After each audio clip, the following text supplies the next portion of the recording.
কুরবানির ফজিলত। রাসূলুল্লাহ সাল্লাল্লাহু আলাইহি ওয়াসাল্লাম বললেন, ঈদুল আজহার দিন রক্ত প্রবাহিত করার অর্থাৎ কুরবানি করার চেয়ে আল্লাহ তাআলার কাছে আদম সন্তানের আর কোনো ইবাদত অধিক প্রিয় নয়। কিয়ামতের দিন কুরবানিকৃত পশুকে তার লোম, শিং, সুর সহ উপস্থিত করা হবে, অর্থাৎ নেকির পাল্লায় ওজন করা হবে।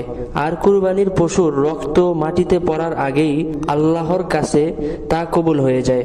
সুতরাং তোমরা সওয়াবের আশায় আনন্দিত চিত্রে কুরবানি করো। অন্য হাদিসে বর্ণিত আছে, সাহাবায়ে কেরামগণ রাসূলুল্লাহ সাল্লাল্লাহু আলাইহি সাল্লামকে জিজ্ঞেস করলেন, হে আল্লাহর রাসূল, কুরবানি কি? রাসূলুল্লাহ সাল্লাল্লাহু আলাইহি সাল্লাম বললেন, তোমার পিতা হযরত আদম আলাইহিস সালাম এর সুন্নত। সাহাবীরা আবার জানতে চাইলেন, হে আল্লাহর রাসূল, কুরবানির বিনিময়ে আমরা কি পাবো?